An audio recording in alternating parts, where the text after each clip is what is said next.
Moi boas a todas e a todos. Bueno, pilladesme aquí facendo unha proba porque estou agardando que me cheguen uns auriculares novos, decentes, e mentres estaba usando estes.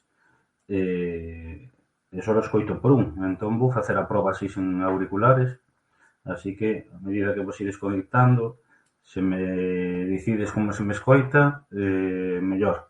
Mentras agardamos que chegue Manuel Gago, porque non sei se me escoita ben, mal, con eco ou regular, pero bueno, nada, mentras agardamos por el, darvos a benvida a todas, a todos, neste outro novo directo de Orgullo Galego, marcado na campaña que facemos polo Reino de Galiza da man do Departamento de Cultura da Deputación de Coruña, e que ten como resultado este quinto directo no que vamos a falar hoxe sobre os vikingos e outros piratas no Reino de Galiza e outros corsarios tamén, ademais de piratas, que eso xa aclararemos logo porque hai diferencias. Tamén deixeivos, vou volver a deixar aquí a páxina web, a ver un momentiño, a páxina web que é onde estamos subindo todo o contido, artigos, estamos subindo tamén infografías, os directos estes que logo quedarán subidos en... A ver, un momentiño. Aí creo que vai chegar agora. Bueno, logo van a quedar subidos en YouTube, en iVoox tamén. E tamén estamos subindo en TikTok algúns vídeos, xa levamos un par deles, un sobre o Reino Suevo e outro sobre Bitiza, un rei visigodo en Galiza. Bueno, sabes que vos está desconectando pouco a pouco, así que nada, xente que vos este desconectando, decidime como se me escoita, porque se me escarallaron os auriculares, só os escoito por un, entón non sei se me vai escoitar moi ben ou non. Que máis? Bueno, a charla de hoxe, como sabedes, vamos a falar sobre os vikingos, os piratas e outros corsarios no Reino de Galiza con Manuel Gago, que é xornalista cultural e profesor da Universidade de Compostela, pero escoitase ben, non? Vale, perfecto. É que agora ata semana que ven non me chegan outros.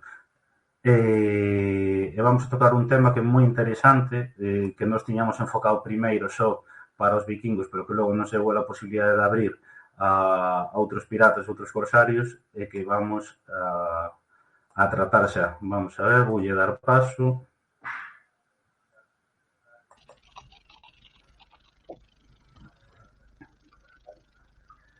Moi boas. Moi boas. A ver, escoitasme ben, verdad? É que xusto tive un incidente agora, sí, cos auriculares, só se me escoita por un, e como xusto estou na semana no que marquei outros, pero ainda non me chegaron, pois pensei que se me escoitaba con eco ou algo. Non, escoitache ben. Bueno, pois a medida que se vai conectando a xente, nada, vamos ir comezando o tema, como decía antes, o tema que tocamos hoxe sobre os vikingos e outros piratas no Reino de Galicia. Que ademais nos deixándonos levar un pouco por toda esta fascinación que hai alrededor dos vikingos. Ao principio dixemos, bueno, vamos a falar sobre os vikingos, pero logo sí que nos mostraches ti aí un abano porque o que é nas costas galegas, no Reino de Galicia, tamén hai moitísimo máis que os vikingos, e seguramente con moitísima, incluso máis historia ao longo dos séculos, non? Sí, claro, porque, bueno, hai que ter en conta que fíxate que os primeiros ataques piratas documentados son de época tardantiga, é dicir, de un pobo xermánico, é dicir, xa creo que no século V, é dicir, están os primeiros ataques documentados piratas a Galicia, seguro que había moitísimos máis. Que ocurre? Os vikingos, hai como unha especie de diferencia. Dos vikingos sabemos pouco, pero aparecen moito nas pelis, nas series, e de alguna forma os temos moi presentes. En cambio, dos ataques, digamos, por exemplo, posteriores, dos ataques ingleses do século XVI ou dos ataques berberiscos e corsarios do século XVII e XVIII, temos un mogollón de información, pero sin embargo quedaron totalmente esquecidos.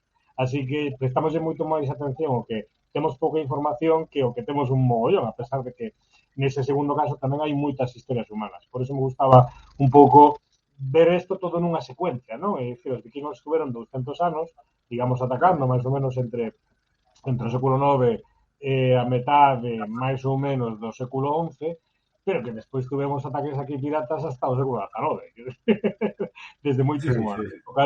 Co cal está ben ver as cousas con un pouco de perspectiva, ¿no? Porque nos axuda a entender todo mellor. Sí, porque eu aparte, cando empecé a ver o tema dos vikingos e logo xa saltei o outro, había aí casi un, quer decir, uns eran un período moi concreto de 200 anos, pero logo xa se iba ao século XVI, XVII, XVIII, ou seja, hai un salto, aínda que entendo que entre un período e outro non tiña por que desaparecer, non? Ou seja, Sí, piratería máis ou menos hubo sempre. O que pasa é que, fíxate que o mar é como o relato da historia da humanidade. Entón, de alguma forma, no mar nos está contando os grandes sucesos que provocaron a piratería en uns momentos noutros. Non? Por exemplo, eso. No mundo tardantigo, por exemplo, sabemos moito por as Illas Británicas, se acuartelan, é dicir, hai todo un mundo pirata do que temos moi pouca referencia, pero ten que ver ca pérdida de poder do Estado Central Romano. Pero despois, digamos, o mundo despois do século VII, VIII, durante un tempo, digamos, o mar péchase e a primeiro gran movimento documentado é todo este movimento, digamos, desde os países escandinavos actuais, é dicir, que empeza a finais do século VIII e dura, pois, ata que eles se cristianizan e cambia a fase e comeza o feudalismo tal como o coñecemos, e eles, unha vez que entran nesa dinámica do feudalismo, deixan de facer piratería, a piratería segue, porque sigue habendo piratería musulmana, hasta que tamén é erradicada, hai de repente aí como entre o século, pues, digamos, entre o século XIII e o século XVI, como unha especie de apertura dos mares. É dicir, en ese momento, digamos, os mares volvense máis seguros, nacen os portos, e fíxate que é a monarquía galega que en alguma forma crea todos os portos. É dicir, e cando os crea? Cando deixa de haber ataques vikingos. É dicir, no século XII, a final, é dicir, os reis galegos promoven digamos, a construción de boa parte de moitas das vilas mariñeiras. Aí cando nace Coruña, cando nace Bayona, cando nacen todas, non? Porque o mar é máis seguro durante ese tempo. Todo eso se dispara ata que os conflictos entre a coroa española e Inglaterra no século XVI, sobre todo a partir de Felipe II, provocan que volvan a hacer, digamos, esa actividade, o mar volva a volver nun sitio perigoso. Que acontece? Que era tan rendible, era unha autoestrada tan importante que hoxe en día a veces nos desafía imaginar ver que había un mogollón de barcos comerciando, para arriba, para baixo, parando, e polo medio andaban os piratas. É dicir, andaban polo medio do... Ali, porque era todo o mundo medio pirata. Entón, incluso a fronteira entre o que era pirata e non era pirata, bueno, había unha fronteira legal, pero tampouco te creas que nunca foi demasiado clara. Pois un exemplo. sí, Cando Xelmírez construe a primeira armada da Península Ibérica, o primeiro conxunto de barcos. Non? É dicir, fai traer a uns tíos de Pisa, a uns especialistas de Pisa, en Italia, para construir a primeira armada, a Armada Galega, nace aí. Non? É unha lástima que non sabemos os nomes dos barcos. Molaría moito saberlos, é dicir, saber cales eran os barcos da Armada Galega. Entón os fai para combatir os piratas. Pero cando non hai piratas, que lles dixen? Mirade, cando non atacan piratas, ide vos a atacar. Baixade vos digamos, a zona portuguesa, digamos, ocupada polos ou digamos, en territorio musulmán, e atacade vos. O sea, dicir, as fronteiras entre un mundo e outro non te creas que eran demasiado claras, nunca o foron. claro, claro.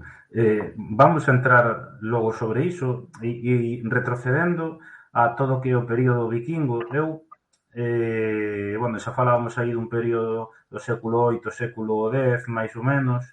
Eu tiña dúas preguntas e unha é porque nola deixaron un par de persoas estes días, entón xa metimos dentro do guión, e é de como se referían os galegos aos vikingos o que é o Reino de Galicia, e por outra parte, se as interaccións que hubo cos vikingos sempre foron no marco de campañas violentas e saqueo de pillase, ou pola contra, isto é un pouco máis amplo, un pouco máis...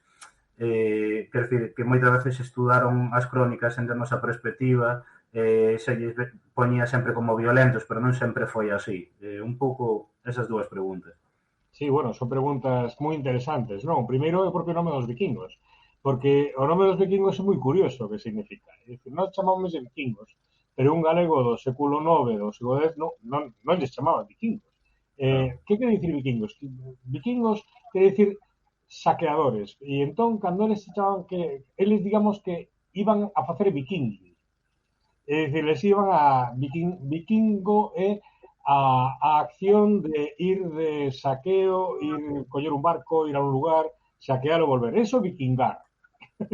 É un verbo, non? Entón, eles digamos así mesmos, non se chamaban vikingos, dicían que iban vikingar, que iban Sí, vikingar. sí. Entón, eso nas súas linguas, pero para nós, bueno, para os nosos devanceiros, non só aquí, sino en diferentes partes de Europa, da Europa cristiana musulmana, tiñan damanlles outros nomes, non? Por exemplo, os musulmanes chamaban de Magius, os paganos, non? E nós tiñamos un nome, a verdade é que bastante bonito, é dicir, eran os lordomanos, ou os Los romanos. lordimanos, que é un trasunto de normano, de normando, pero de xente do norte, non? Pero non está demasiado claro tampouco, é dicir, pero o que sí é que ese termo se repite de maneira moi coherente en boa parte das fontes medievais. Se chaman laudemanos, lordimanos, lodimani, sempre é o mesmo termo con pequenas variacións entre sí, non? Entón, eso como eles chamaban, tiña moi claro que o que significaba, porque despois polas fontes posteriores non lles chaman así. Eles tiñan claro o que significaban, xente que viña do norte, que viña digamos, eran estranxeiros que viñan de saqueo, e en ese período concreto. Despois xa lles van chamar de outra forma. De feito, por exemplo, temos casos de piratas un pouco posteriores, e xa chaman piratas hermanos, xa chaman piratas... Xa non é o mesmo. É dicir, eles, os vikingos corresponden un pouco a ese período. Non? Entón, é como eles chaman. E, efectivamente, o que preguntaban esas persoas é verdade. É dicir, nos... Que ocorre? Nós temos as fontes que temos para os vikingos, as fontes galegas que temos son as fontes eclesiásticas. É dicir, son, por un lado, ou as fontes eclesiásticas vinculadas ao mundo real, pero son fontes redactadas por eclesiásticos. Entón, son fontes que están moi orientadas. Por qué? Por dos motivos. Porque os eclesiásticos son profesionais da religión, esta xente era pagana, pero segundo, os eclesiásticos son propietarios, son feudais. Esta xente iba contra eles, iba contra os propietarios. Entonces temos dúas sumas de dous elementos que fan que a visión dos vikingos este como moi orientada e moi segmentada. ¿No? Entonces, está segmentada en varios sentidos. Está segmentada na forma na que os ven. É dicir, os demonizan, os construen como xente gens crudelísima, chamanlle, non? Xente moi cruel. De feito, eles supervisan moito que as relacións, por exemplo, cando hai contactos cos vikingos, sempre ten que estar un cura presente. ¿No? Entonces, eles construen moito ese relato. E todo o que contan na destrucción dos vikingos, por exemplo, prácticamente non falan nunca das vilas, das aldeas, falan dos mosteiros. O que destruen os vikingos son mosteiros e igrexas, según estas crónicas. É dicir, son crónicas que están moi orientadas. Que sucede?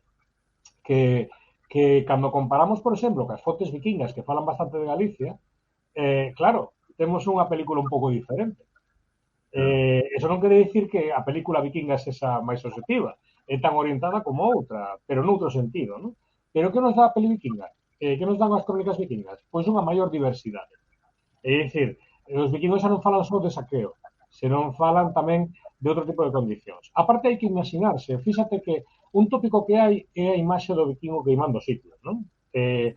Saqueando e tal, queimando sitios. Bueno, pode queimar sitios, pero o negocio máis rendible dos vikingos é algo que a xente non ten moi presente, que é o puro negocio da mafia, que é o secuestro. É dicir, de feito, temos bastantes fontes galegas, no mosteiro de Celanova, en mosteiros do norte do Douro, que falan de secuestros. É dicir, de rapazas, de mulleres ou de homes que son secuestrados polos vikingos. Entón, aí onde está a pasta. De feito, sabemos canto cobraba un vikingo por unhas reféns. É dicir, por as mulleres secuestradas. E sabemos onde as tiñan secuestradas. Que as tiñan secuestradas nos seus barcos, na praia. Estaban secuestradas ali, non? Entón sabemos, por exemplo, hai dúas señoras, unha nai e unha filla, Meitili e Bocina, creo que se chaman, no que sabemos que elas pois valen unha espada, valen un traxe, valen non sei cantos modios, que era unha unidade de medida de sal. O precio de dúas mulleres para os vikingos témolo moi claro, é dicir, nas crónicas galegas. Entonces, donde sacaban moita pasta era aí, era secuestrando xente e facendo que pagar, ou no mercado de escravos, é dicir, collendo xente e levando. Pero era unha parte do seu traballo, porque eles eran sobre todo moi oportunistas. Entón, a veces saqueaban, a veces secuestraban, pero outras veces non les interesaba iso, facían outro tipo de transaccións. Por exemplo, nas crónicas vikingas temos un relato moi interesante dunha vez que les chegan, van a pasar todo o inverno en Galicia. Entón, eles establecen unha especie de mercado. Eles din que fan un mercado. Entonces, hai unha cousa moi divertida ou moi curiosa que nos fala de algo que nunca aparecería nunha fonte galega, nunha fonte de curas ou aristocrática galega, que é que les fan un mercado e van os paisanos a vender. Van vender os vikingos. É dicir, van vender. Entón, os vikingos se din, oes, o señor ese do castelo de arriba que din que é moi rico e tal, este que tal? E os paisanos din, buah, este é un desgraciado, nos queremos librarnos dela, máis di, non é galego, din a crónica, non é daqui e tal, nos queremos librarnos del, oes, se vos ides a librarvos con el, quedadevos con todo o botín e nos vos dicimos de como facelo.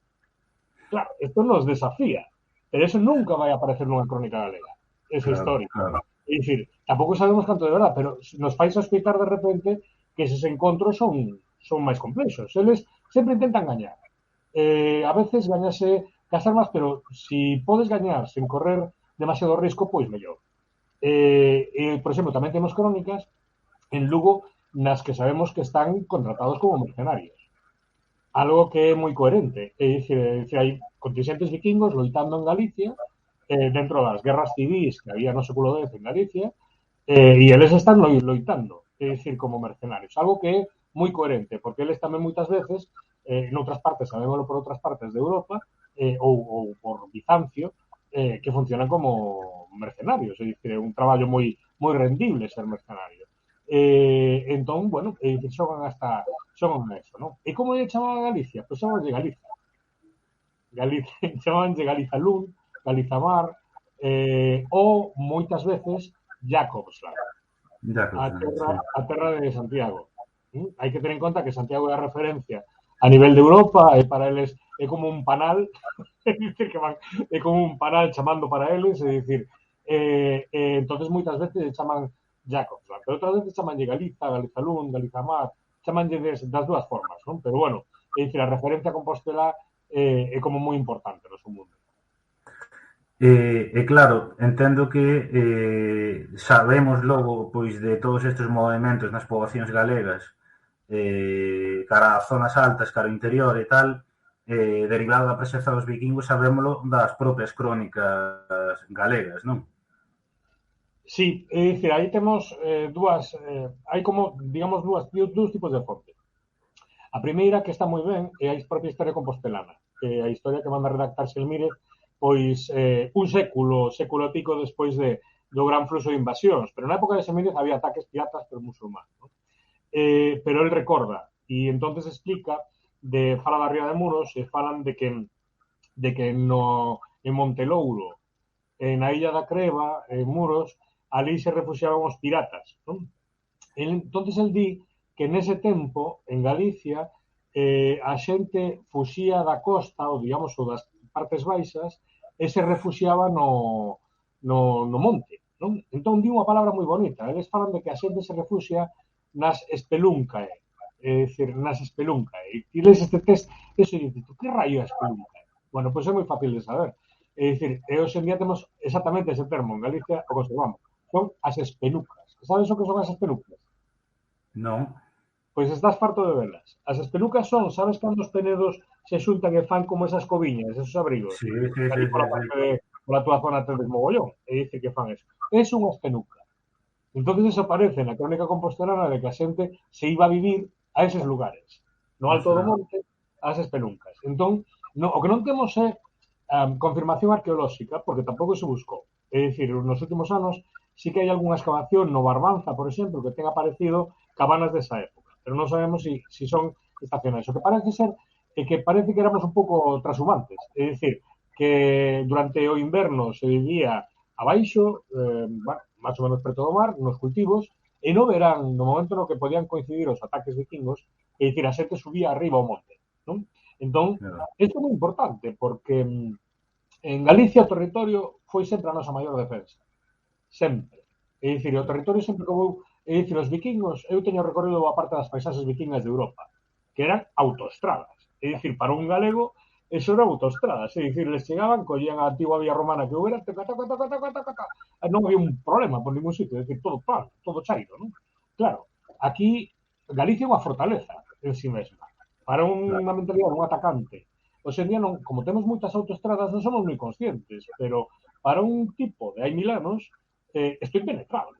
É dicir, é cheo de peligros, porque en canto te metes nun sitio, te están observando de todas partes e ti non ves a ninguén, non? E, de feito, eso se repite na historia galega. É o que lle pasa aos franceses moito tempo despois. Entonces, os galegos salían, se suben ao alto dos montes, refúxanse así, ali, pensamos que están moi seguros. Vamos, sería moi difícil que os vikingos adentrasen, imagínate, nas zonas altas de Oia, de era un marrón, é dicir, está aí arriba, ti non sabías o que te ibas a Sí, sí, topar, sí. estabas moi lonxe xa das túas barcas, non había unha vía fácil de comunicación, o terreno era moi trincado, entonces, de alguma forma, a paisaxe xogaba como defensa. No marco destas incursións, agora falaremos un pouco máis disto, sí que se sabe que incluso os propios vikingos chegaron ao interior, non? Hai referencias que chegaron ata o propio Cebreiro e de feito, conectando isto, veume agora a mente, hai unha zona, creo que por Chantada, que se chama Campo Ramiro, que ten está asociado tamén a todo isto, non? A presenza dos vikingos. Eso é moi divertido. Os vikingos, fíxate, antes comentaba o tema das vías romanas. Teño unha compañeira, Irene García Losquiño, que se foi dando un pouco conta de como, metendo en mapa todas as referencias que tiñamos de mosteiros queimados, igrexas queimadas, deuse conta de que os vikingos desprazábanse, como era lógico, polos antigos camiños, polas vías romanas, que aínda sobrevivían. En ese momento estaban as vías romanas activas. De feito, aparece na documentación, falan das vías antigas e tal. Entonces eles aproveitaron, pois imagínate, pois desde Brigantium, desde a zona do Faro da Coruña, pois pillaban a vía romana, chegaban hasta Sobrado, Curtis, sabemos que queimaron Curtis, seguiron penetrando, e iban penetrando moitos sitios. Entón, digamos, na documentación, por exemplo, se fala como, se non me equivoco, no ataque do 958, eles superan ou chegan, cando menos, ata os Alpes Equebrarium, que chaman así, que é o Cebreiro, os Alpes. É dicir, Sí. para os galegos, o Cebreiro eran os Alpes, as montañas, en latín. Entón, chegaron hasta os Alpes Equebrarium. E pasaron dali. De feito, en Terra de Campos, é dicir, xa na zona de Castela, hai unha aldea que se chama Lordomanos. É dicir, que ata ahora era a única evidencia que tiñamos dese tipo de poboamento vikingo no noroeste da península. Vamos a ter novidades en breve, moi interesantes, ademais, pero esas non me toca a min anuncialas.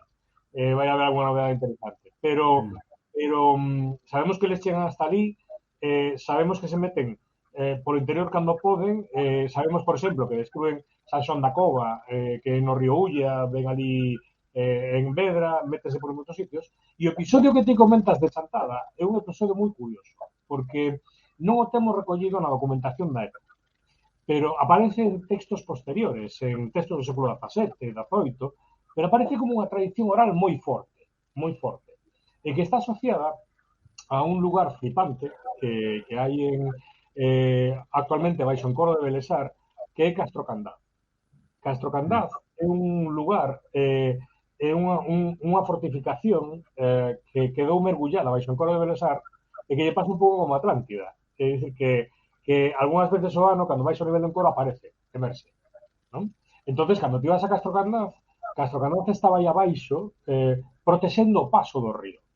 Entonces, o que conta a lenda é que cando os vikingos chegaron á zona de Chantada, primeiro o nome de Chantada, según a lenda, ven dos vikingos.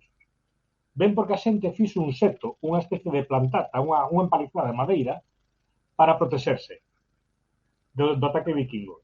E de feito, eles explican o seu nome. Non creo que sexa moi real, pero o que é interesante, o importante é tamén que foron os vikingos no pasado galego como para asociarlos a unha lenda no interior, É dicir, Sí, sí. con independencia dos feitos, non? Pero os feitos son moi interesantes, porque parece ser que o que en Castro Candaz era un lugar moi importante, por algún motivo que non sabemos.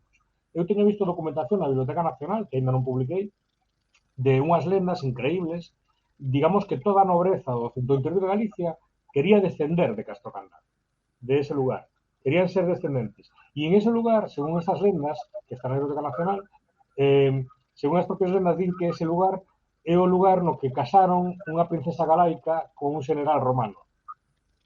Que é unha cousa moi da fidalguía galega do século XVII, que, se por exemplo, a fidalguía castelá se inventa que veñen de Don Pelayo, do asturiano, pero Sí. os fidalgos galegos non, os fidalgos galegos se inventa que veñen dos reis suevos ou da reina Lupa, que lles mola mogollón, no século XVI e XVII lles mola mogollón descender da reina Lupa. É dicir, ese é o vínculo xenalóxico de lendario de Galicia. Bueno, eso me voume polas ramas. O caso é de que Castro Candaz era como unha especie de lugar estratégico, que de alguna forma, imagínate que realmente o Miño é unha especie de foso, non? Mm. E Castro Candaz era un paso dese foso. Entón os vikingos querían pasar por ese lugar para dominar todo o resto do reino. Entonces ali había dous lugartenientes, dous irmáns, Ejica e Gonzalo, algo así, que dixeron, temos que proteger este paso hasta que veña o rei, hasta que chegue o rei, hasta que chegue o rei Ramiro. Entón os tíos fixeron unha especie de defensa ao salvaxe de Castro Candaz hasta o último supervivinte, é dicir, o último resistente, hasta que o rei conseguiu chegar. Porque se caía Castro Candaz, caía o reino inteiro. Caía todo o reino, non? Entón, pero todo Sí. isto é unha lenda posterior. É dicir, non o temos acreditado documentalmente, e tampouco arqueolóxicamente. De feito, este punto de que non temos nin idea de cando é Castro Candaz. Non o sabemos. Está aí a ruína, pero non sabemos de cando é. Pero toda a nobreza galega do interior de Galicia vincúlase a ese lugar. Quere vincularse a ese lugar, non sei como dicir. É moi misterioso. Pero bueno, é unha historia alucinante e efectivamente ao lado de Chantada hai un sitio que se chama Campo Ramiro, que é o sitio no que les din que é a batalla. Que pasa? Que según as fontes documentais non sabemos que Ramiro se enfrenta aos vikingos no primeiro ataque, no ataque do ano 844, de finais de xullo, principios de agosto do ano 844, se enfrenta aos vikingos en Coruña, no Faro Brigantio, non? Entón, non casa moi ben esta historia, pero ainda así é alucinante o elaborada que é. E polo feito de ser moi elaborada, non deixa de ser moi interesante explorar por que existe esa lenda aí.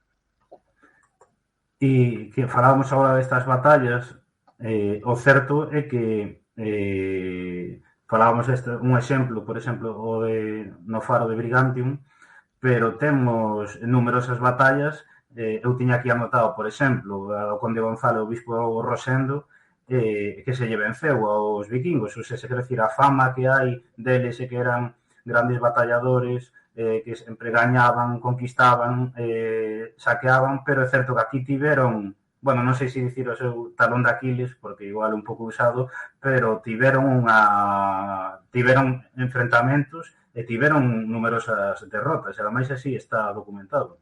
Sí, sí, vamos a ver, é que é moi curioso como afrontamos a historia galega, porque eso tamén é unha cousa que comentamos, de que hai un pouco o mito dos vikingos como tipos invencibles, etcétera, etcétera. Insisto, quero dicir, cando vemos a narrativa galega, non sabemos cantas veces eles atacaron. É dicir, a información que temos é moi precaria. Entón, tamén, parte do que se nos conta ten que ver digamos, con victorias. É dicir, non sabemos cantas derrotas houve, pero sí, máis ou menos, temos unha relación de como sucederon as cousas no resto de Europa e en reinos máis, digamos, máis ricos, no reino franco, sabemos un pouco como funcionou todo eso, nos diferentes reinos de Britania. Entón, a historia que temos en Galicia é unha historia con bastante de éxito, en relación a eles. É dicir, na primeiro ataque, que os colleu desprevidos totalmente, no 844, é dicir, colleu-nos totalmente desprevidos, que eran mogollón, é dicir, por lo que din as crónicas. son rexeitados directamente e se les queiman, según as crónicas, 60 barcos directamente ali. Se les quedan, eles despois continúan hasta Lisboa e vemos que eles despois, cando avanzan para o sur, van gañando. Pero cando chegan a Galicia, non. E isto paselles varias veces. É dicir, que atacan... E que sucede en Galicia? Non lo sabemos moi ben. Pero sí sabemos que son rexeitados en numerosas ocasións. Sí sabemos que se realiza un sistema defensivo. Eso é único en Europa. É dicir, ese sistema defensivo de amplio espectro, é dicir, que fai, en este caso, por exemplo, os bispos de Santiago, eso é único en Europa do momento. É dicir, ese sistema defensivo. Nese sistema defensivo están, por exemplo, Lanzada, ou está Cedofeita, que está preto de Pontevedra, ou outros puntos. Pero había máis puntos. E, ademais, sucede unha cousa. Temos unha chea de fortificacións na costa galega, pero unha chea, é dicir, moitísimas, que non sabemos moi ben, porque ainda están sin investigar desde o punto de vista arqueolóxico e non están na documentación e que ten que ver con esta presión de piratas. Entonces, a costa galega é unha especie como de búnker, é dicir, de alguna forma. Só en Carnota temos 3 fortificacións, dúas delas claramente asociadas a ese período, é dicir, por documentación, que é a Fortaleza do Pindo e a Fortaleza de Canetum, de Canedo, e outra que nós intervimos de Torre dos Mouros, que non é exactamente unha fortaleza, pero que pode corresponder a ese período. Son Carnota, é dicir, e de aí tira para diante va seguindo todo o litoral. Entón, suma eso, suma o feito de que, por exemplo, que facían moitos vikingos. Os vikingos aliaban con un rei ou cun candidato a rei para destruir a outro, non? Entón, sempre iban xogando un pouco a zorra entre uns e outros, e apoiaban agora apoiaban este, tal. Que ocorre? Que en Galicia o rei tamén é moi difuso. A veces está aquí, pero a veces está en León, a veces está en Oviedo. Aquí vai todo o seu ritmo e do seu xeito. Entón, non hai a quen apoiar, todos están entre eles enfrentados, pero digamos que o enfrentamento entre eles xa ven de serie en Galicia, entón, internamente, o cual, eles non saben moi ben onde meterse, os nobres que hai, como hai tantos nobres e moi pequenos, tampouco teñen a capacidade de soportar un exército mercenario. Por outro lado, as diferencias dentro de Galicia territoriais son enormes. É moi complicado. Pasa o mesmo que os franceses, é dicir, aquí non había maneira de meterlle dente desde un punto de vista como eles, por exemplo, como fixeron en Normandía, como fixeron en no Báltico, como fixeron en Irlanda. Por exemplo, en Irlanda, que se parece un pouco, a estrategia que tiveron en Irlanda foi máis que dominar todo o territorio, iban pouco a pouco, se asentaban nun lugar, facían unha especie de colonia comercial, ganaban territorios, iban picando un con outro. Eso nunca o chegaron a facer aquí, aínda que temos evidencias documentais de que eles asentan. Temos evidencias de dous tipos. Temos evidencias de que son os ocupas, é dicir, por exemplo, a Ostrava, que son unha das familias máis poderosas do norte de Galicia, lle ocupan unha granxa en Meirás, non sei se nesa granxa despois estará vivindo Franco, pero lle ocupan unha granxa, é dicir, hai un traba que fai unha doazón a un mosteiro e que eu vos dono esta granxa, pero o problema que ten é que ten uns ocupas lordomanos, que ten uns tíos metidos aí dentro, non? E sabemos de outro tío, a partir dun documento de Celanova, que tamén lle ocupan a casa. Entón, é moi curioso eso. Non sabemos moi que pasa aí. É dicir, e despois tamén sabemos que hai un campamento deles no Ulla. O sabemos por un documento no que van delimitando a zona de Cordeiro e entonces un dos marcos, digamos, do Couto ou do territorio é o sitio no que estaba a cidade dos Lordomanos, que é clarísimamente un campamento. Clarísimamente un campamento. Entonces, que pasa? Que a zona esa do Ulla tuvo unha presión urbanística enorme. Ahora vai salir o primeiro libro que aborda o tema dos campamentos vikingos en Europa, ainda vai sair agora, e de investigación faltalle moitísimo. Eu teño a sorte de participar nese libro, teño a honra de participar nese libro. É moi difícil localizar as pegadas físicas de onde están eles. Tens que ter unha sorte tremenda para localizalo, non? Entón, pero ainda así o que sabemos é que eles aquí se atopan un territorio terriblemente hostil. e é unha historia de éxito. Entón é moi curioso como moitas veces, fíxate, é dicir, cando ti colles, se ti buscas vikingos en Galicia, te van a aparecer un montón de fotos de, eu que sei, de da Romaría Vikinga de Catoira, María. de outros sitios e tal. Fíxate dun detalle que é flipante, que fala moito de como a veces temos a nosa cabeza e temos o noso imaginario. Nunca vas a ver os galegos de frente. Sempre O son sea, esa, atacando. Cando a nosa historia é ao revés. É dicir, é unha historia de éxito. Hai un momento ultra épico que cando o Obispo Rosendo e o Conde Gonzalo, que ademais debía ter algún lío grande con eles, destruen a Gundre. É dicir, Gonzalo mata a Gundre. É dicir, matan ao rei vikingo, reventan as súas naves. Nunca vemos a cara dos galegos. Sempre vemos a eles atacando. E, sin embargo, non temos o relato contrario, que é que realmente nós non sabemos se eles, ahora podemos falar diso, pero o que é moi curioso é como nós non nos incluímos na historia. Nos entendemos como asentes pasivos nunha historia na que fomos tremendamente activos. É dicir, eles intentaron tomar Santiago varias veces. Un Santiago moito máis pequeno do actual. E non foron capaces. Porque o sistema, que se pode ver agora, en algúns sitios, o sistema defensivo de Santiago foi brutal. É dicir, no século X. Un dos máis avanzados da Europa do momento. É dicir, un sistema con un foso de auga moi complexo, con unhas torres moi determinadas. Eles intentaron tomar Santiago, non foron capaces, que un par de ocasiones. E, sin embargo, tomaron moitas cidades europeas. York, moitísimas grandes cidades europeas nese momento. Entón, ollo, e despois iban para Andalucía, para o Mediterráneo, e facían as de Cristo, lá baixo. Sen embargo, aquí foi todo sempre moito máis controlado e tiveron moitas dificultades para construir unha especie de hegemonía. Sobre todo porque sempre hai moito debate. Había un historiador que decía, Emilio González López, que falaba de que eles intentaron asentar aquí. Os vikingos empezaron saqueando, pero no século X comenzaron a preocuparse, a querer ser señores feudais. Que comenzaron a querer ser xente con terras e señores, e foi un momento no que toman Normandía e empezan a colonizar moitos lugares, Sicilia, perdón, sí, Sicilia, outros lugares, non? Eles queren ser, os normandos se queren xa convertir nunha especie de pobo e moitos outros. Entón, hai a dúda de se eles intentaron facer o mesmo en Galicia. Se eles intentaron asentarse en Galicia. Pero era moi difícil. Por eso que che digo, é dicir, porque era un territorio que non era fácil, porque non tiñas a quen destronar. claro. Claro, porque tú, como conseguiste o poder en Galicia? Ou vas sitio a sitio, buscando sitio a sitio, ou como consigues? É dicir, si cando chegou o Lancaster no século XIV, tivo que ir porta por porta. Sí.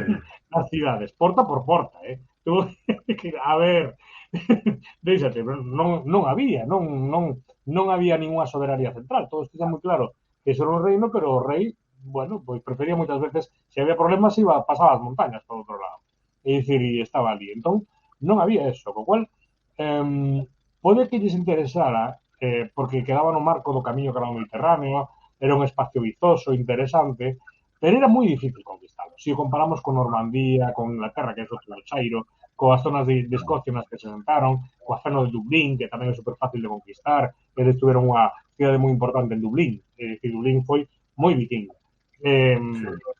Isto non ten nada que ver, é dicir, non ten, isto é moito máis complicado, en xeral, que o que eran todas as outras zonas de Europa.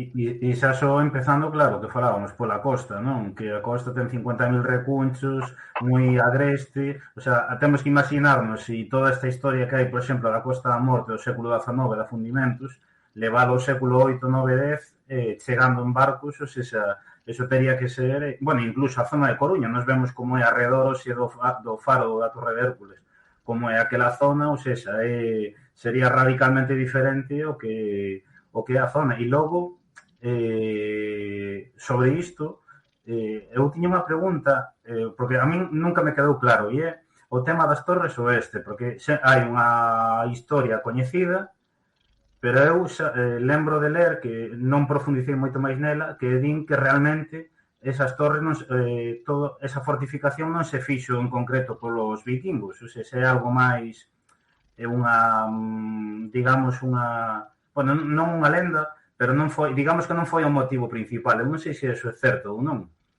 Sí, vamos a ver, as Torres do Oeste tiñen unha historia absolutamente fascinante. Primeiro por algo que a xente non sabe, que era o que había antes das torres. Antes das torres ese era unha illa. Bueno, xa, cando eran as torres tamén era unha illa, pero máis illa queda, non? Agora sabemos dunha cousa moi curiosa que sucedeu alrededor do cambio de era, é dicir, do século I antes de Cristo, un despois de Cristo, que é que na banda sur do río Ulla, non no norte, na banda sur do río Ulla, se estableceron unha especie de pequenas illas que funcionaban como espacios comerciais entre galaicos e romanos. Entonces as Torres do Oeste, o primeiro que foi unha especie de emporio comercial, é dicir, entre galaicos e romanos, xusto antes da conquista, pouco antes da conquista. E hai outro máis, río arriba, que se chama o Mercado dos Mouros, que foi excavado hai pouco, e que tamén tuvo que ver con eso, non? Pero as Torres do Oeste teñen que ver con un período xa máis interesante, o que chamamos a Era Compostela. É dicir, as Torres do Oeste se fan, as fai Alfonso V, fanse xa a mediados máis ou menos, a mediados do século XI. É dicir, xa a maior parte dos ataques vikingos xa remataron cando se construen as torres. ¿Vale? E se construen por outro motivo moi interesante. É certo que siguen funcionando, digamos, como sistema de protección para Santiago de Compostela, pero, de feito, digamos, a gran fase delas moi bonita é que son a chave e o selo de Galicia, non é, de alguma forma, son tan importantes, tan estratégicas porque o río Ulla é o lugar de penetración, pero xa se fan no momento no que o reino empeza a cobrar unha importancia internacional e económica moi significativa. Entón, as torres fanse con unha finalidade protectora, pero tamén para regular ese mar que xa se está abrindo e polo que empezan a chegar moitas mercancías, empezan a chegar e suben cara a Padrón e Pontecesures, que é o gran nudo logístico de redistribución vinculado a Santiago de Compostela e digamos, a porta de entrada do país, que dicen en ese momento. Entonces, estas Torres do Oeste teñen que ver co momento no que o Reino de Galicia se empeza a dotar dun montón de novas estructuras institucionais, defensivas, comerciais, e por eso está moi vinculada. É dicir, non ten tanto que ver co mundo anterior, sino que o primeiro paso deso que che dicía ao principio de cando Galicia se abra o mar. Cando un momento, pouco despois, vai ser a monarquía que empeza a propiciar que a xente se estableza no litoral, empeza a pescar, empeza a comerciar. Entonces, as Torres do Oeste van nese mundo. É dicir, son importantes porque sigue habendo piratería, porque pode haber ataques no norte de Europa, pero tamén dos musulmáns, pero ten que ver xa con un momento no que o aparato, digamos, do reino se fai máis complexo e se dota dunha estrutura fiscal máis complexa, de un sistema de control máis grande, de símbolos da monarquía, é dicir, de símbolos da realeza, nos está contando eso. Que pasa? Que sí que o mundo vikingo, me acordo que fun hai 4 anos, tivemos aquí un seminario en Santiago cos principais especialistas internacionais do mundo vikingo, levámonos, por suposto, as Torres do Oeste, porque isto Galicia era moi pouco coñecida neste ámbito, onde que alucinaron, e cando chegaron ali, claro, é como se viran o mundo teórico deles posto na realidade. O sea, o Ulla, o Esteiro, o lugar para ter as barcas, non? O castelo pechando ese lugar para que os vikingos non vayan ali. É dicir, é como se estuveran vendo todo un modelo teórico aplicado na realidade como poucas veces se pode ver. Que ocorre? Que sabemos eso, que son da última fase dese período, pero é cando o Reino de Galicia entra nun novo período institucional que despois, incluso a nivel artístico, cultural, se vai coñecer como Era Compostela, non? O gran poder de Santiago como referente cultural do norte da Península Ibérica. A verdade que este é un período fascinante que eu, xa para concluir poder pasar todo o tema dos piratas, sí que dicir que aínda que a historia dos vikingos en Minas Xerais é moi coñecida e moi chamativa, pero aquí temos numerosísimas historias, digamos que falta todo por compilalo, non? Por darlle unha base non, pero por claro, ti falas coa xente, pero hai nesta zona coñecen un pouquiño sobre a presenza dos vikingos, nesta outra zona un pouco, pero digamos darlle unha compilación xeral e poder producir moito máis do que realmente hai, non? A ver, agora temos unha oportunidade. Eu que se teñen feito cousas, pero eu son un pouco crítico con moitas veces con moitas das narrativas que se teñen feito hasta o momento sobre este tema dos vikingos.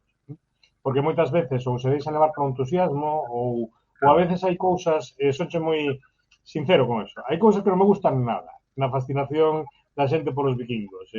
Non me gusta nada cando a xente nas vilas e aquí deberon vir moitos vikingos porque somos moi loiros, de ollos azuis e tal, e dice, mira, viñeron vikingos, pero houve 600 anos de mouros, e non te acordas deles, de eso non hai, de esos non te acordas dos ollos azuis, entonces, creo que moitas veces houve unha orientación das narrativas dos vikingos que lles falta, que adoece moitas veces de moitas cousas un pouco extrañas. Que ocorre? Que agora temos a oportunidade de construir algo novo. Por qué? Porque temos novas xeracións de investigadores, de historiadores, xente conectada con outras partes de Europa que podense a poñer máis en relación moito do coñecemento que temos. Por exemplo, non hai aínda un baleirado en clave galega dos botíns vikingos que se conservan en Escandinavia. Ainda non houve ninguén que mirase se houve pezas galegas aí. Non hai, non houve científicamente, é dicir, hai vías de investigación moi interesantes. Realmente, a arqueoloxía medieval galega, por exemplo, ainda está empezando. Entón, hai momentos moi interesantes, é dicir, agora temos a oportunidade de, a partir da ciencia, que a ciencia hoxe en día se pode contar de outra maneira, hai tecnoloxía e hai cousas fascinantes, temos a oportunidade de poder contar o case desde o principio. É dicir, contar como imos descubrindo ese mundo. Creo que vai dando de sí. É dicir, hai pouco se está escavando un castelo desa época moi pretiño de Santiago, bueno, como estemos escutando desde ali me van a matar. Me acabo de quedar en branco co nome do castelo, rayo. Iba a decir o de Rochaforte, pero entendo que non ten nada. No, o castelo de Portomeiro. Ese leva 2 ou 3 campañas, é un castelo desa época, pero é o único castelo xunto cun castelo en Asturias escavado desa época en todo o noroeste peninsular. Estamos empezando agora. E además están escavando o castelo e sigue sendo un misterio o castelo, porque son totalmente novos, estruturas novas para o que nos entendemos como un castelo medieval de despois. Entón, temos a oportunidade de descubrir todo ese mundo. Entón, eu me gustaría pensar que no futuro, é dicir, a forma, ou no futuro, ou no presente, a forma na que estamos construindo iso vai moi da man da ciencia, porque a ciencia nos permite contar historias fascinantes sen tirarnos da moto. Claro, sí, sen tirarnos da moto, non? E, ademais, en consonancia co resto de Europa. É dicir, porque esta xente que ven aquí é xente que está é dicir, estes vikingos están en outros lugares de Europa e o que a veces vemos aquí o interpretamos mellor cando sabemos o que fixeron en Irlanda, en Escocia ou en Bélxica ou na Bretaña francesa, que estuveron moitísimo, porque tiña unha costa moi parecida a galega, a andar por aí. Entonces, todo o que fan aquí o podemos interpretar tamén a partir do que outra xente le investigado en outro lugar. E podemos construir algo, pois, moi divertido, pero ao mesmo tempo moi baseado na ciencia. Pois o Valla se poida avanzar. A min viñame a cabeza agora que por momentos tamén cando se fala a xente, claro, emocionase, estaría aquí en base á serie que vemos dos vikingos, esta personaxe, Ragnar e tal, e claro, moitas veces sí que pode pecar de caer en xerar ideas do que nós queremos que fose e non do que realmente foi, non? Pero sí que é interesante que agora, pois, a man da ciencia poidamos coñecer moitísimas máis estas historias, pero estamos chegando a sitios que era impensable hai 10 anos, desde o punto de vista conceptual, que a arqueoloxía e nos vindeiros anos ainda haberá máis avances, porque se está traballando en cousas que van a ter fruto nos vindeiros anos, e non é necesario, e, por exemplo, que quero dicir que, a ver, que mola moito o tema conexión coas series, a mí me gusta moito tamén, é dicir, que hasta eso, non? Pero o fascinante da historia cos vikingos é que é moito máis complexa do que a serie representa. Nos permite, e nos fai moitas preguntas sobre nós mesmos. Nos pregunta, a mí o que me gusta dos vikingos é o que dicimos antes, de que contan unha historia moi chula sobre nós mesmos, de como nos enfrentamos a un terrible perigo, que a mellor tampouco foi tan blanco e negro, non? Que é máis transaccional, máis de encontro a veces, outras veces non, tampouco hai que ser moi inocente, é dicir, pero é algo que no fondo fala bastante ben sobre como era esa Galicia medieval, si un se para mirar. Vamos a avanzar agora un pouquiño, a tocar un pouquiño por enriba todo o tema dos piratas e dos corsarios, que tamén é un tema fascinante que isto daría para outra conversa moi distinta. Pero claro, hoxe non só falamos dos vikingos, non? Tamén queremos, eso como digo, falar pois dos corsarios. Sábese que pois que na costa galega houve presenza de piratas musulmáns, corsarios ingleses e franceses, e de algo que non é tan coñecido, se é coñecida algunha figura, pero non toda a historia que hai alrededor, é a presenza de corsarios galegos. Que nos podes contar un pouquiño disto? Bueno, dos corsarios galegos é unha historia increíble, increíble, que na medida está por contar porque case todo o mundo que abordou pásalle como a Guerra de Independencia, que o que hai moitos eruditos locais que trataron o que pasou na súa vila, pero nos falta a foto global, non? De eso, non? É dicir, en relación aos corsarios, bueno, hai que distinguir entre pirata e corsario. Un pirata é un ladrón, un bandido. Un corsario vai polo legal. É dicir, Claro. digamos, cando hai un conflicto entre a coroa e outra potencia, non? É dicir, por exemplo, entre a coroa española e Inglaterra, o corsario dábase unha patente de corso. É dicir, se lle daba unha especie de autorización, de licencia, para abordar barcos desa nacionalidade. É dicir, se a coroa española estaba en enfrentamento cos ingleses, permitíanse atacar barcos ingleses, pero non franceses. Había que ver de que barco era para ver que atacar. Entonces esto era un negociazo. Los corsarios eran un negociazo, ¿no? Que estamos hablando de que coexisten y todos os portos galegos van a ter varios corsarios. E moitas veces a xente invertía. É dicir, ti tiñas os cartillos que te sobraban, pois metíanos un barco corsario. É dicir, había sempre un capitán descerebrado que se apuntaba e entonces se armaba ese barco con algúns cañóns, o que fixera, e ali salías ao medio da ría a ver quen pasaba por aí abaixo, non? Entón, hai unha cousa moi divertida, cando hai uns anos se fixo unha draga do Porto de Baiona, o Porto de Baiona era un porto, segundo porto de Galicia, e despois da Coruña era o porto máis importante, era unha pasada, porque era a nosa interfaz co Reino de Portugal. Entón, Baiona, entre que tiña unhas condicións como porto estupendas, era unha interfaz fantástica con Portugal e é clave aí para entender a posición estratégica de Baiona, non? Entonces, fíxose unha draga do Porto de Baiona, bueno, había que dragar o porto, e se fixo unha prospección arqueolóxica submarina.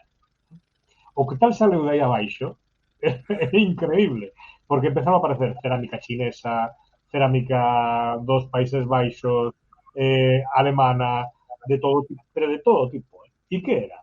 Das cousas que les botaban os corsarios de Baiona que iban collendo polo camiño, chegaban ali cos barcos e tal, e había cerámica crevada ou que non se pensaba e a tiraba arriba. Entonces, saleu unha especie como de museo inteiro de cerámica de medio mundo en Baiona da actividade dos corsarios que botaban pola borda pois todo o que non les interesaba.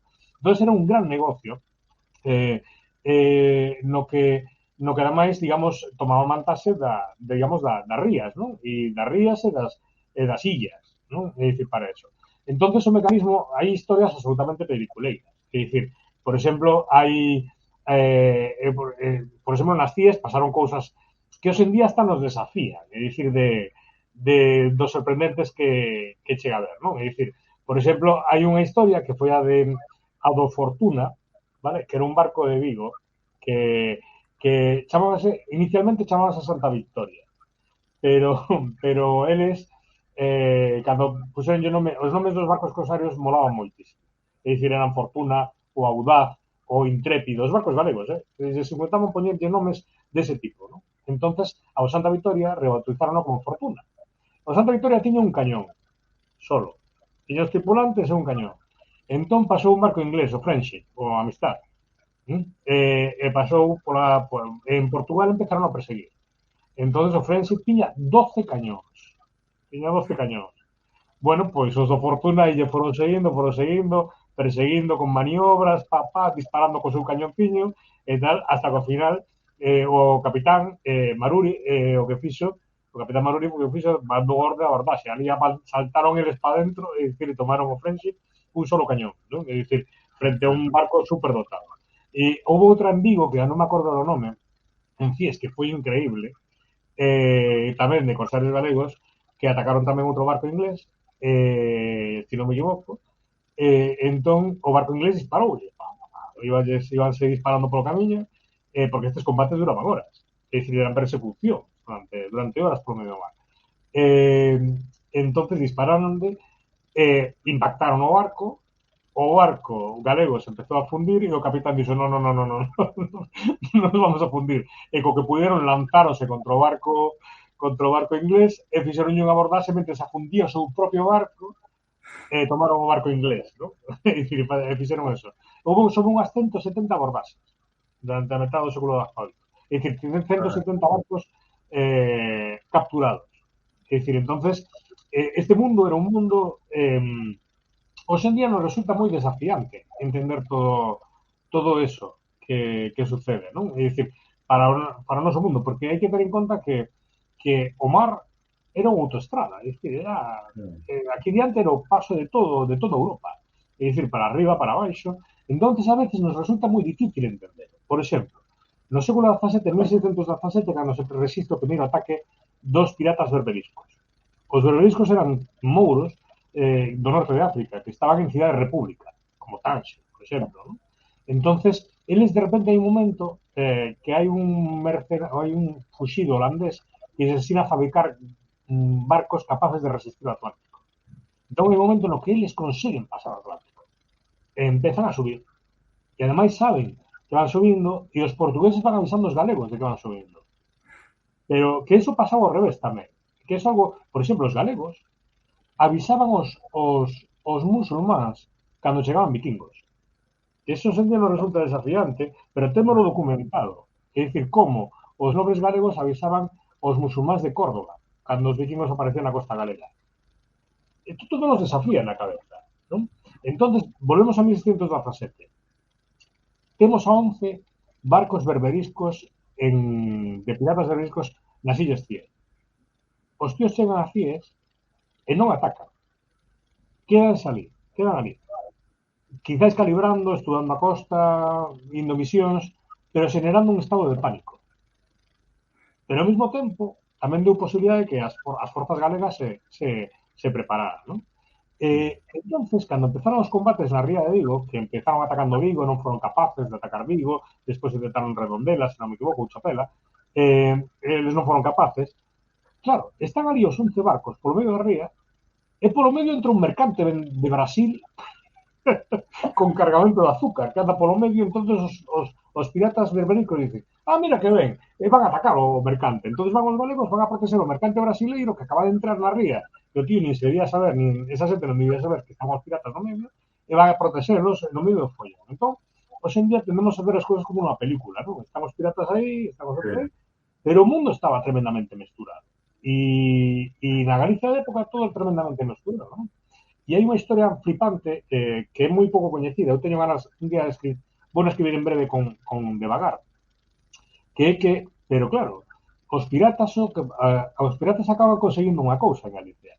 Os piratas berberiscos eran horrorosos, porque aparte levaban moita xente, levaban para lá e había que rescatalos, había que montarnos unha especie de confrarías para recaudar pasta para poder rescatar presos que estaban en Arxel ou nas diferentes cidades-estado que é a República do Norte de África. A presión era tan grande que houve un momento que os galegos, a metade do século XVII, presionaban ao rei porque o rei non lle facía nin caso, é dicir, non acuartelaba, non defendía o litoral. Ese vai ser unha demanda continua do Reino de Galicia ante os reis, de que non están protexendo o litoral. E con palabras moi duras, moitas veces, o rei. Porque hoxe en día tampouco te as imaginas, pero lle din cousas moi duras. Entón, hai un momento que un grupo de diplomáticos galegos en Madrid, entre eles está o conde de Gondomar e está outra xente, consiguen taladrarlle a cabeza ao rei con un motivo, porque eles querían que Galicia fora protegida no litoral, pero querían o bote en Cortes para Galicia, que fora retirada a finais do século XIV. Sí. Entón dixeron, esta é a nosa. Entón dicía, mira, tens que proteger tens que darnos o voto en Cortes e tens que proteger a costa. Entón o rei era moi renuente a darlle o voto en Cortes e ao mesmo tempo tamén era renuente a proteger a costa destinar recursos. Entonces dixeron, mira, nos das o voto en Cortes a cambio de que nos paguemos unha armada. Entonces hai un momento que o rei dixe, bueno, así sí, que non me costa cartos, así sí. Entonces, eles consiguen o voto en Cortes para Galicia, todo este grupo de diplomáticos, e non só eso, a partir de ese momento o Reino de Galicia empeza a financiar o seu propio exército, cousa que o rei levaba negando moitísimo tempo. Unha armada de 5 barcos, que se empezan a construir e que só podía estar dirixida en toda a súa oficialidade por galegos. É dicir, e eles teñen esa idea despois. Esa armada despois acabou como Rosario da Aurora, pero eles o consiguen gracias aos piratas, co cual o mundo dos piratas é flipante, porque nos fala de todo un montón de relacións, tensións, de xogos de poder. Temos, por exemplo, algunhas historias, como temos unha relación moi detallada dos piratas, por exemplo, hai un momento no que, se non me equivoco, Bueu entra en histeria colectiva. Está todo Bueu escoitando un sermón dun cura, un neno se despista e di que veñen turcos, e de repente a xente se asusta tanto porque pasara despois do de Cangas, que de repente o cura queda só dando sermón, é dicir, escapa toda a vida, ¿no? Era mentira, pero había unha psicose tremenda. Entonces, o que nos permite o mundo dos piratas berberiscos, por exemplo, é que temos moitos lazos. Temos os frades de Oia a cañonazos contra... Os frades de Oia convertiron o mosteiro nunha fortaleza, que rexeitaron a cañonazos os piratas, non? Temos unhas historias increíbles de eso. Isto sobre os berberiscos, sobre todo asociado ao que é a zona do Morrazo, pero bueno, que vai moito máis alá Sí. Deste lugar. A min hai algo que me sorprendeu moitísimo, que flipei, e é sobre o tema este da presenza de exvotos que había ofrecidos polas tripulacións, pois eso, algún santo ou algunha virxe, para a súa intervención bueno, eso, en algún encontro con piratas. Non sei se os podes falar un poquinho desto, porque é un tema que me sorprendeu, que claro, que entendo que eso danos moitísima información, non? Claro, porque nos esvotos o que nos permiten de alguna forma acceder a unha especie de fotografías das cousas que sucederon, non? Entón, hai varios esvotos en Galicia conservados que o que fan é, nunha pintura, como describir todo o que sucedeu nun ataque berberisco en diferentes momentos, non? Entón, por exemplo, eu expuxen dous deles na exposición Galicia un relato no mundo e son visións privilexiadas, é dicir, dun momento, non? Hai un moi chulo que o que vende de muros, que era un barco que era o barco La María, non? Que foi perseguido polos piratas. Entón, no exvoto vense todas as escenas de persecución do barco polos piratas, o que pasa ca población, os faros, como se refuxian, e vai todo contado abaixo. E hai outro en Arteixo, na Pastoriza, moi chulo, no que se ven como os piratas atacaron un barco inglés, os piratas berberiscos, os ingleses conseguiron rexeitalos, o barco berberisco afundiuse e quedaron eles flotando no medio do mar. Entonces vense uns señores turcos, uns mouros, con turbantes flotando no medio do mar galego e unha barca vindo a recollelos, unha barca galega. Que os podían darlle un remazo de deixalos ali mismo, de dicir, porque en ese contexto, pero sin embargo recolleron. Entón son historias humanas que de repente, gracias a estes esvotos, que son dun arte moi popular, é dicir, son unha arte moi básica, pero nos permiten de repente achegarnos a historias humanas dunha maneira privilexiada, que ademais non poderíamos velas de outra maneira, non? Eu lía que, bueno, que por todos estes buques corsarios, estas batallas, non? Que, eso, falaban da zona de Vigo, a Coruña, que eran das bases máis temidas de toda Europa. Eu non sei como se veía todo isto. Claro, tendo en conta que o Atlántico era unha autopista, a costa galega estaba nunha zona moi privilexiada, pero como si se falaba desto noutros sitios de Europa, non?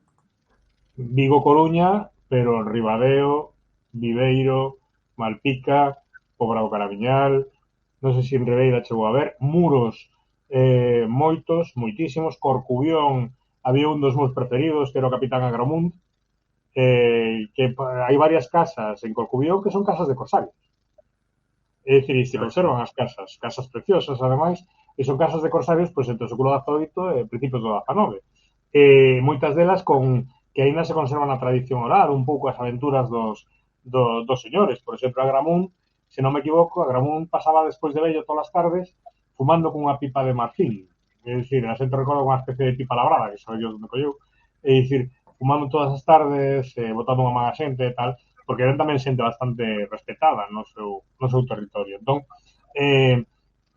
o gran risco estaba moitas veces para as armadas, digamos, dos países en conflicto, o gran risco estaba moitas veces en non tanto, digamos, na morte das tripulacións, sino na captura dos cargamentos, non? Era un enorme negocio. Pero que pasa? Que realmente movíase tanto diñeiro no tráfico comercial que os armadores ingleses ou franceses arriscábanse a facelo. Arriscábanse a facelo, non? É dicir, había moito diñeiro, é dicir, no tránsito comercial entre o norte de Europa e o Mediterráneo e África. Entón, máis ou menos, todo o mundo asumía que eso podía suceder. E outras veces estaban eles aquí, que baixaban aquí os corsarios e tamén operaban neste tal. O que pasa é que o corsario xeralmente sempre lle gusta moverse non demasiado longe do seu porto base. É dicir, porque ao fin e ao cabo a súa actividade é como moi comercial. É dicir, todos eles chegaban co cargamento e o cargamento había un funcionario real, medías e inventarias de todo o que entraba, e se facían as partillas de todas as partes, non iban aí a tortuga, é dicir, iban a un...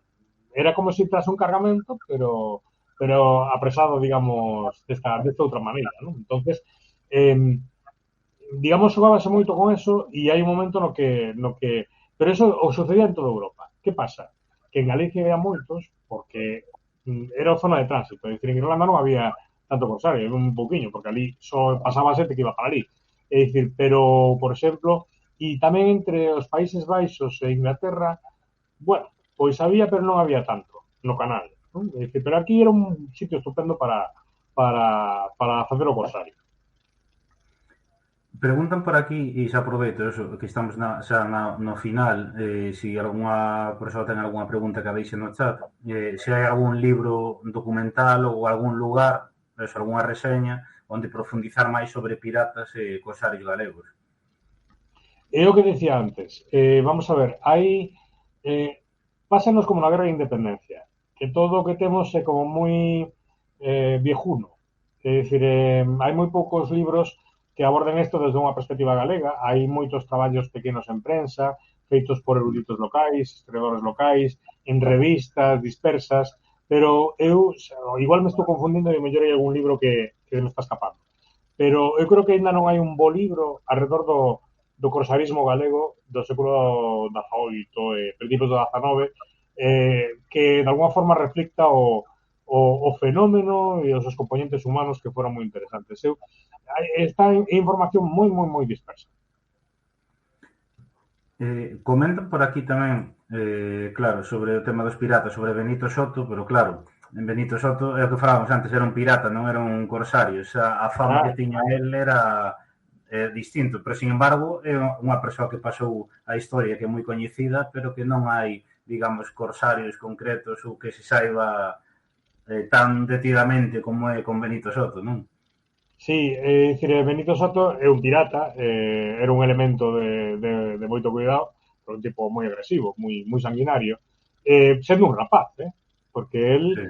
Creo que non sei se tiña 27 anos ou algo así, ou 25, cando digamos, se apodera do barco brasileiro, a partir do cal vai facendo as diferentes tropes no norte de África, no que vai facendo a partir de aí todas as tropelías que vai capturadas que vai facer hasta que detido e executado, non? É o menos digamos coñecido, pero hai moitos outros. Eu estou traballando con un tío que é flipante, que é un capitán galego que foi a veces corsario e a veces non, que era un home que levaba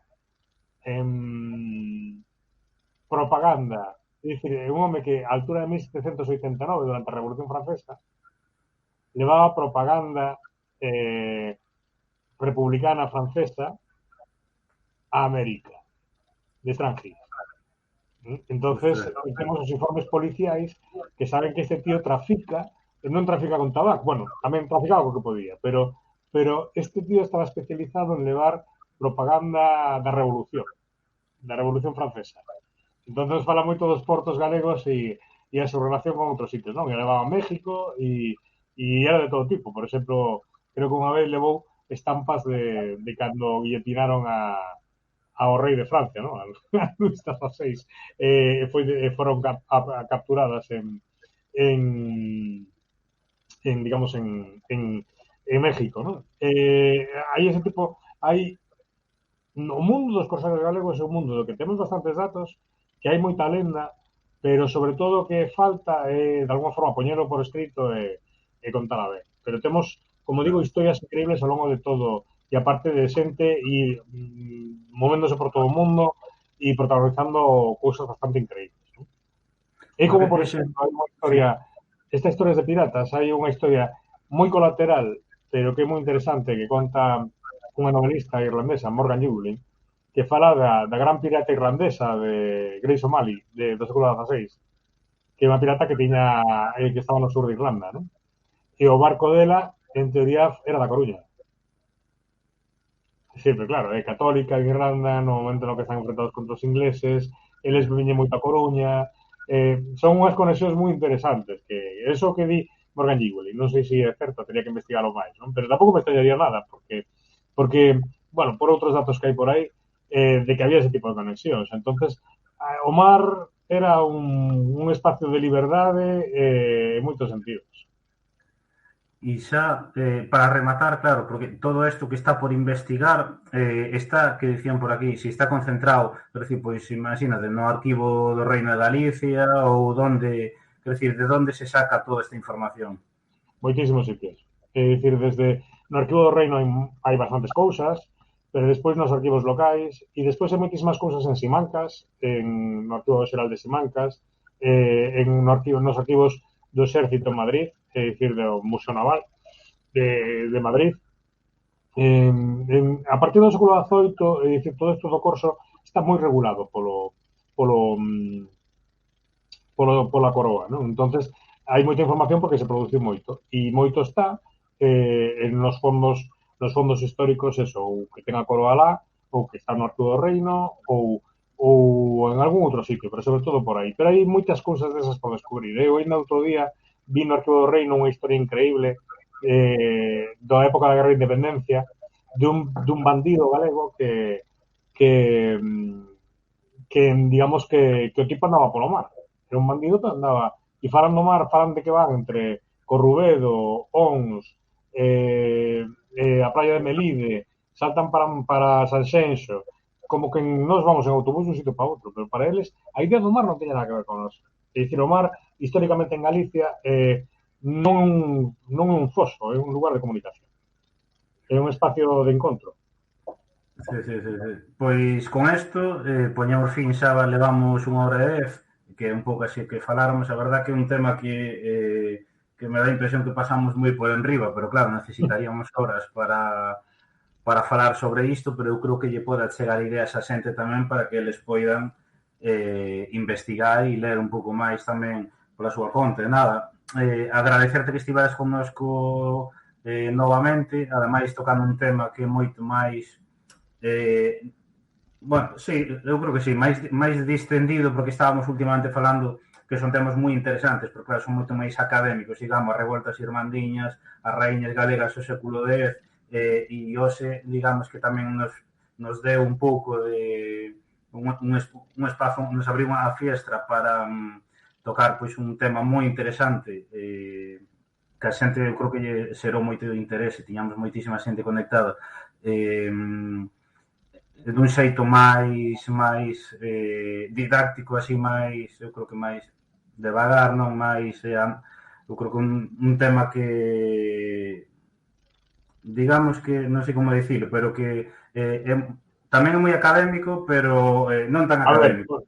Poderíamos facelo moi académico, pero facer algo moi académico ás 8:30 da tarde pareceme case unha falta de respeto á audiencia. Nada, moi Quero ben, moi dicir, ben. podemos facer as cousas moi académicas, eso son académico, pero ahora mesmo non estou na academia, estamos facendo divulgación. Entón, Claro, tratase de que o pasemos todos ben. É dicir, pois de sí. que e creo que podemos intentar contar cousas interesantes sen, sen a necesidade de facer un esconsuro ou unha queimada, non? Quer dicir, que, Pois sí.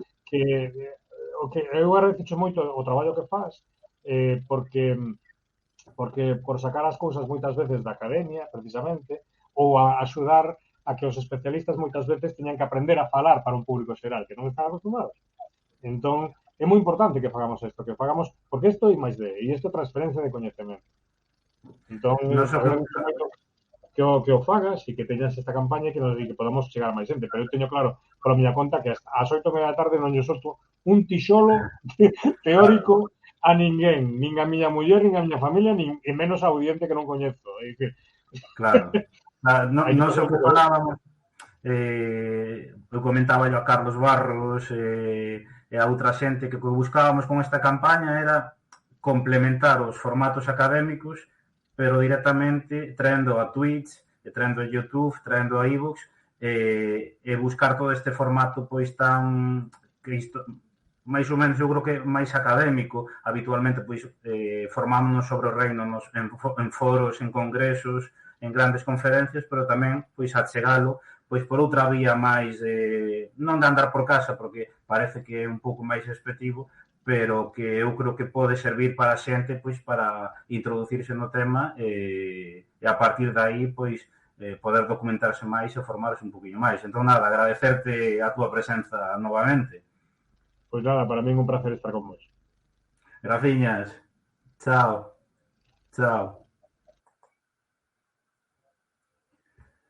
Bueno, ves que estabas comentando aí, sí, a verdad que moi divertido. Comentaba no antes por arriba polo chat que pola súa forma de transmitir que sempre, parece que sempre está feliz e ten un xeito de transmitir que te, bueno, que engancha. Eu creo que engancha moitísimo e que dá gusto poder escoitalo. Nós temos outra conversa con el na nosa canle de YouTube, podedes buscala poñendo en Google ou en YouTube Orgullo Galego Manuel Gago e temos outra conversa con el na que falamos sobre distintas temas, sobre o seu libro sobre o nudismo en Galiza, pero tamén sobre outros moitos temas. Introducimos un pouquiño no tema dos vikingos e que é moi interesante. Nada, para rematar, agradecervos que estiverades outro día máis aquí connosco, este é o quinto directo desta campaña do Reino. Vedes que teño por aquí, pola pantalla, unha ligazón que é reino.orgullogalego.gal, que é onde estamos concentrando pois todos estes directos, estamos concentrando infografías, tamén artigos sobre distintos temas, falamos as raíñas galegas do século X, as revoltas irmandiñas, bueno, moitísimos outros temas que estamos subindo todos aí, temos un artigo sobre o reino suevo tamén, e o que vos recomendo que visitedes porque é parte deste proxecto que facemos a man do Departamento de Cultura da Deputación da Coruña e que vai a continuar. Nos próximos días vamos a seguir sacando novos vídeos en TikTok, vídeos didácticos en menos de un minuto, vamos a sacar tamén infografías. O xoves a semana que ven temos outro novo directo aquí ás 8:30 con unha persoa que para min é un referente absoluto da historia medieval, que é Anselmo López Carreira. Vamos a falar con el xa estivera o ano pasado falando sobre o reino medieval de Galiza, vamos a falar con el pois tamén un poquinho máis cuestións concretas ao reino medieval, pero tamén de por que desapareceu o reino de Galiza na historiografía española, porque desapareceu porque figura casi como unha anécdota. A semana seguinte desa teremos tamén aquí a Francisco Rodríguez para falar sobre o reino galego do século X ao XV, sobre as distintas revoltas que houbo, e vamos a falar tamén sobre o ciclo artúrico, os escudos galegos. Bueno, temos temas ainda moitísimos para tocar. Entón, non sei, bueno, eu agardo que vos gustara, eu creo que foi hoxe un tema moi interesante. Tamén, eso, agradecer a súa raíz que nos fixestes, que teño aquí, a ver se a Rincón de Daniel e a Saira Linde, chegamos e superamos as máis de 40 persoas. E nada, dicir que esta conversa vai quedar subida en YouTube mañá, seguídenos en YouTube, vai quedar aí subida e vai quedar tamén na nosa canle de iVoox, que temos aí un perfil novo onde estamos subindo estas conversas, estamos subindo outras tamén. Entón, nada máis, agradecervos, visitade tamén a nosa página web orgullogalego.gal, temos aí bastantes artigos xa de outras temáticas, temos a tenda online, temos un apartado de suscripcións, e nada máis, eso, agradecervos, vémonos o vindeiro xoves ás 8:30 con Anselmo López Carreira para falar sobre a presenza do Reino de Galiza na historiografía española. Nada máis, e falamos. Chao.